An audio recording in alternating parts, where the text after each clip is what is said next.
सत्यमेव जयते में आपका स्वागत है। नमस्कार, आपके साथ मैं हूं साक्षी जोशी। इस वक्त की सबसे बड़ी खबर मैं आपको बता दूं जो कि पीएम केयर्स फंड से जुड़ी हुई आ रही है। आरटीआई क्वेरी से कितने बड़े कॉन्ट्रडिक्शन सामने आए हैं पीएम केयर्स फंड को लेकर, उसको आप देखिएगा सिलसिलेवार तरीके से। एनडीटीवी की रिपोर्ट अभी की इस वक्त की बड़ी खबर है।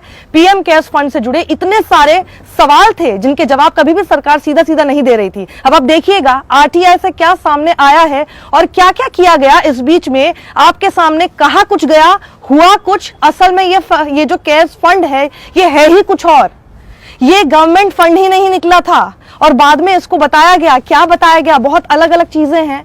आपको याद होगा कि पीएम केयर्स फंड को लेकर 27 मार्च को इस बात की घोषणा की गई थी, खुद प्रधानमंत्री मोदी ने किया था। और उसके बाद लगातार इसके लिए कॉर्पोरेट फंडिंग्स करवाई जाने लगी। जितने इनके प्रवक्ता थे, जितने इनके लोग थे, सबसे अपील की जाने लगी। 25-25 करोड़ रुपए तक बड़े बड़े सेलिब्रिटीज उसके अंदर देने लग गए पीएम केयर्स फंड। और क्या कहा गया था कि कोविड को लेकर लड़ाई लड़ी जाएगी। कोविड की वजह से जो दिक्कतें आएंगी उससे लड़ने के लिए इस पैसे को इस्तेमाल किया जाएगा। उस पैसे को कितना इस्तेमाल किया गया ये अभी तक आपको पता नहीं है, लेकिन जब आप पूछने की कोशिश करते हैं तो पीएम केयर्स फंड पर सब चुप हो जाते हैं। लेकिन इस फंड की सच्चाई क्या है ये देखिए। इसके डिफाइन किया गया था, government had defined this as government trust for purpose of corporate donations. पहले यह कहा गया आपके सामने, लेकिन उसके अंदर एक क्लॉज डाला गया। ट्रस्ट डॉक्यूमेंट्स जो है उसके अंदर एक क्लॉज है जो कि यह कहता है that it is a private entity, यानी which leaves it exempt from RTI scrutiny. तो कहा तो पहले आपको यह गया कि यह गवर्नमेंट फंड है, लेकिन बाद में इसके अंदर एक क्लॉज जरूर डाल दिया गया और क्लॉज ये कहता है कि ये एक प्राइवेट एंटिटी है। तो गवर्नमेंट है कि प्राइवेट है?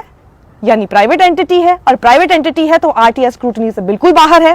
पहली बड़ी खबर ये। इसको देखिए, अब आराम से बहुत ध्यान से सुनिएगा, अंत तक बहुत ध्यान से अंत तक सुनिएगा और इस वीडियो को जल्दी से शेयर भी कर लीजिएगा। इसको रजिस्टर किया गया है दिल्ली के रेवेन्यू डिपार्टमेंट में। इनका चेयरपर्सन कौन है? पीएम। सीनियर मिनिस्टर्स इसके ट्रस्टीज हैं। अगर ये प्राइवेट एंटिटी है तो इसके चेयरपर्सन पीएम कैसे हो सकते थे और इसके ट्रस्टी सीनियर मिनिस्टर्स कैसे हो सकते थे? ट्रस्ट डीड जो है it was made public recently on the funds website. इसकी वेबसाइट पर अभी हाल फिलहाल ही इसको पब्लिक किया गया था, which does not define it as a government trust. और वो जो रिवील किया गया था, खुद ही वेबसाइट पर लिखा था, उससे साफ हो रहा था कि कोई गवर्नमेंट ट्रस्ट नहीं है। दूसरी बड़ी खबर यह है। तीसरी बात, जो ट्रस्ट डीड है उसका पॉइंट 5.3 जो है वो बहुत इंपॉर्टेंट है, सुनिएगा ध्यान से, गौर से। उसमें लिखा हुआ है the trust is neither intended to be और is in fact owned, controlled और substantially financed by any government और any instrumentality of the government. जिसको गवर्नमेंट का फंड कह के पैसे ले लिए गए थे और कहा गया था इससे लड़ा जाएगा, वो खुद ही 5.3 ऑफ द ट्रस्ट डीड ये कहता है, जिस क्लॉज की मैंने शुरुआत में बात की थी आपके सामने। और साथ ही ये भी लिखा हुआ, there is no control of either the central government और any state governments either direct or indirect in the functioning of the trust in any manner whatsoever. सीधा सीधा कंट्रोल नहीं सेंट्रल गवर्नमेंट का, ना ही किसी स्टेट गवर्नमेंट का। साफ साफ ये बात कही गई है उसके अंदर। ये देखिए, डीड डाल दिया गया है, ट्रस्ट डीड। चौथी बड़ी बात, PM cares or the PM Citizen Assistance and Relief in Emergency Situation Fund was set up by Modi in March to deal with emergency or distress situation like coronavirus pandemic. यही कह के इसको setup किया गया था, right? पांचवी बड़ी बात, 27 मार्च को इसको रजिस्टर किया जाता है और ठीक अगले दिन यानी 28 मार्च को मिनिस्ट्री ऑफ कॉर्पोरेट अफेयर्स जो है वो इश्यू करता है एक ऑफिस मेमोरेंडम जो क्वालिफाई करता है पीएम केयर को एक कॉर्पोरेट सोशल रिस्पॉन्सिबिलिटी के तहत, यानी CSR, कॉर्पोरेट सोशल रिस्पॉन्सिबिलिटी कहकर इसको क्वालिफाई किया जाता है पीएम केयर्स फंड को, which was said to be an initiative to receive corporate donations. यानी अगर वो CSR बनाया गया है तो वो कॉर्पोरेट डोनेशंस ले सकता है, ये कह के आपके सामने रखा गया था। छठी बड़ी बात, कंपनीज एक्ट जो है वो डिफाइन क्या करता है? Companies act defines eligibility for corporate donations as contribution to the PM National Relief Fund or any other fund set up by the central government or state government for socio-economic development and relief and funds for the welfare of the scheduled castes, scheduled tribes, backward classes, minorities, women. तो companies act जो है वो साफ साफ ये कहता है कि एलिजिबिलिटी होने के लिए किसी भी कॉर्पोरेट डोनेशन के लिए अगर आपको कंट्रीब्यूशन करना है to the PM national relief fund या फिर किसी भी सेटअप जो है सरकार द्वारा किए गए फंड को, उसके लिए एलिजिबल होना पड़ेगा आपको कंपनीज एक्ट के तहत। एक्टिविस्ट अंजलि भारद्वाज हैं जिन्होंने ये आरटीआई डाली थी और अपनी आरटीआई के जो डॉक्यूमेंट्स में एक्सेस उनको मिला है वो बहुत ही चौंकाने वाली बातें हैं। Ministry of corporate affairs while issuing the March 28 को जो उन्होंने ऑफिस मेमोरेंडम दिया था उसमें उन्होंने डिफाइन किया PM cares as a fund setup by central government.